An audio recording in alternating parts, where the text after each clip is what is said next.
Divine Thoughts, a journey to the innermost recesses of our soul. Isho മിശിഹായ്ക്ക് സ്തുതിയായിരിക്കട്ടെ.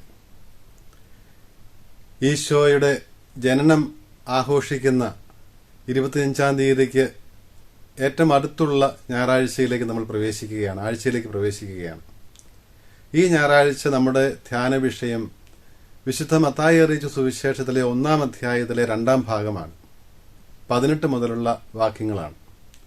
ആദ്യത്തെ 17 വാക്യങ്ങളിൽ വിശുദ്ധ മത്തായി സുവിശേഷകൻ ഈശോയുടെ വംശാവലി അവതരിപ്പിക്കുമ്പോൾ ആദ്യ വാചകത്തിൽ തന്നെ ഈശോയെ അബ്രാഹത്തിന്റെയും ദാവീദിന്റെയും പുത്രനായിട്ടാണ് അവതരിപ്പിക്കുന്നത്.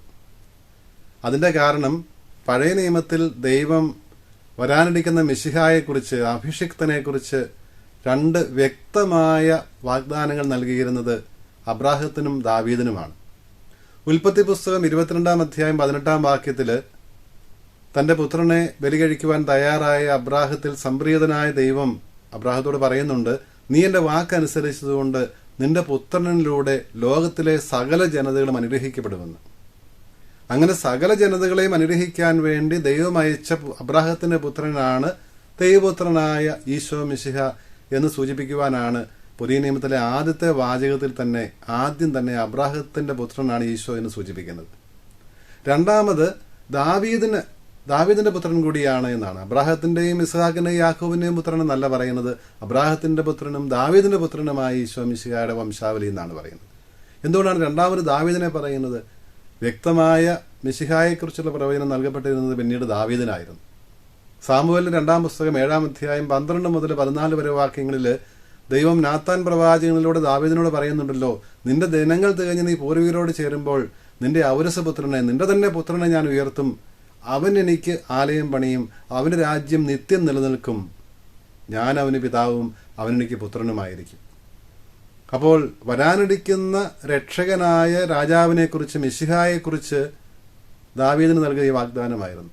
വരാനിരിക്കുന്നവൻ ദാവീദിന്റെ പുത്രനായിരിക്കും, അതേസമയം തന്നെ അവൻ ദൈവത്തിന്റെയും പുത്രനായിരിക്കും, നിത്യരാജാവായിരിക്കും, യാക്കോബിന്റെ ഭവനത്തിന്മേൽ എന്നേക്കും ഭരണം നടത്താനുള്ളവനായിരിക്കും എന്നുള്ള സൂചനയും അവിടെ ഉണ്ടായിരുന്നു. അതുകൊണ്ടാണ് മത്തായി സുവിശേഷകൻ തന്റെ വംശാവലി ആരംഭിക്കുന്നത് തന്നെ ഈ 2 വാഗ്ദാനങ്ങളെ അനുസ്മരിപ്പിച്ചുകൊണ്ട് അബ്രാഹത്തിന്റെ പുത്രനും ദാവീദിന്റെ പുത്രനും എന്ന് പറഞ്ഞു തുടങ്ങുന്നത്. ആ അബ്രാഹം മുതൽ ഈശോ വരെയുള്ള വംശാവലി നിയമപരമായിട്ട് എങ്ങനെയാണ് ഈശോ യൗസേപ്പിന്റെ പുത്രനാകുന്നത്? ശാരീരികമായി യൗസേപ്പിന്റെ പുത്രനല്ല, മറിയത്തിൽ നിന്ന് ജനിക്കുന്നു, കന്യകയായ മറിയത്തിൽ നിന്നാണ് ജനിക്കുന്നത്. അതുകൊണ്ട് അബ്രാഹാം ഇസ്ഹാക്കിനെ ജനിപ്പിച്ചു, ഇസ്ഹാക്ക് യാക്കോബിനെ ജനിപ്പിച്ചു എന്ന് പറഞ്ഞു വരുന്ന ആ വംശാവലിയിൽ യൗസേപ്പ് ഈശോയെ ജനിപ്പിച്ചു എന്നല്ല പറയുന്നത്. ഈ യൗസേപ്പ് ഈശോയുടെ മാതാവായിരുന്ന കന്യകയുടെ ഭർത്താവായിരുന്നേ പറയുന്നുള്ളൂ. കാരണം യൗസേപ്പിൽ നിന്ന് നല്ല ശാരീരികമായി ഈശോ ജനിച്ചത്. അപ്പോൾ ഈശോയുടെ ജനനം എപ്രകാരമായിരുന്നുവെന്ന് ഉടനെ വ്യക്തമാക്കാനായിട്ടാണ് വംശാവലിയിൽ യൗസേപ്പ് നിയമപരമായിട്ട് ദാവീദിന്റെ പുത്രനാണ്, ദാവീദിന്റെ വംശത്തിലാണ് ഈശോ ജനിക്കുന്നത്. അങ്ങനെ നിയമത്തിന്റെ മുൻപിൽ ഈശോ ദാവീദിന്റെ പുത്രനാണ്. എന്നാൽ ശാരീരികമായിട്ട് ഈശോയുടെ ജനനത്തിൽ യൗസേപ്പിന് യാതൊരു പങ്കുമില്ല എന്ന് അവിടെ സൂചിപ്പിച്ചു. അതെങ്ങനെയാണ് എന്ന് വ്യക്തമാക്കുന്നതാണ് 1-ാം അധ്യായത്തിന്റെ 2-ാം ഭാഗം. അതാണല്ലോ ഇന്നത്തെ നമ്മുടെ ധ്യാന വിഷയം. പരിശുദ്ധ റൂഹായാൽ ആണ് കന്യകയായ മറിയം ഗർഭിണിയായിരിക്കുന്നത്. വിവാഹ നിശ്ചയം കഴിഞ്ഞിരിക്കുന്നു, മറിയം ഗർഭിണിയായിരിക്കുന്നു എന്നുള്ള വാർത്ത അത് നിശ്ചയമായിട്ടും റൂഹായാലാണ് എന്നുള്ളത് ഗബ്രിയേൽ ദൂതൻ മറിയത്തെ അറിയിച്ച കാര്യം യൗസേപ്പിനോട് തീർച്ചയായിട്ടും പറഞ്ഞിട്ടുണ്ട്. അപ്പോൾ ഈ കാര്യം അറിയുന്ന യൗസേപ്പ്, മറിയത്തിൽ നിന്ന് അറിയുന്ന യൗസേപ്പ് തൻ്റെ പ്രതിശ്രുത ഭാര്യയായിരിക്കുന്ന മറിയം ഗർഭിണിയാണ് എന്നറിയുന്ന യൗസേപ്പ് എന്താണ് ചെയ്യേണ്ടതെന്ന് അറിയാതെ ആകുലപ്പെടുകയും വിചാരപ്പെടുകയും ചെയ്യുന്ന രംഗമാണ് നമ്മൾ കാണുന്നത്. യൗസേപ്പിനെ കുറിച്ച് 19-ാം വാക്യത്തിൽ സുവിശേഷൻ പറയുന്നത് അവൻ നീതിമാനായിരുന്നു എന്നാണ്.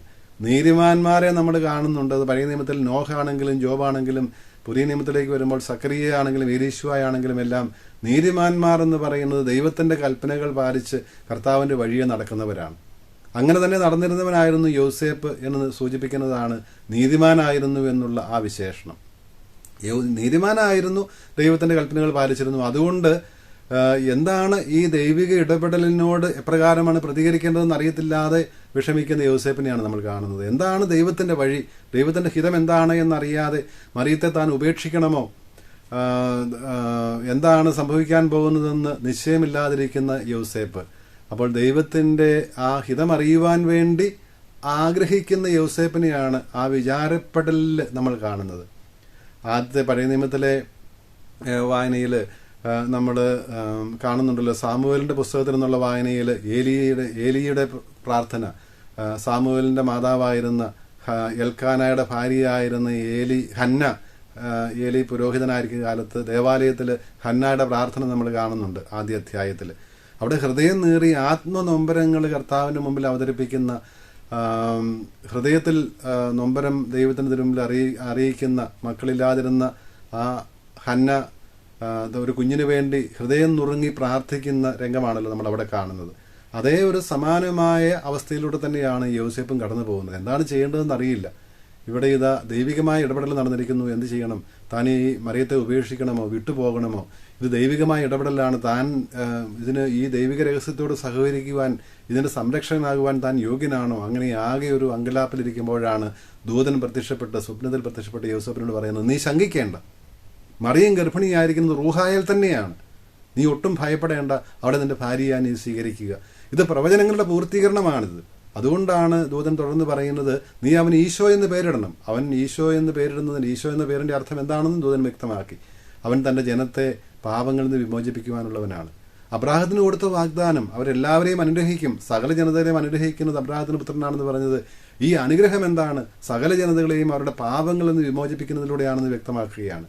നിത്യം നിലനിൽക്കുന്ന രാജാവിനെയാണല്ലോ ദാവീദിന് ദൈവം വാഗ്ദാനം ചെയ്തത്. ആ ദാവീദിന്റെ പുത്രൻ നിത്യരാജാവാകുന്നവനാണിവൻ.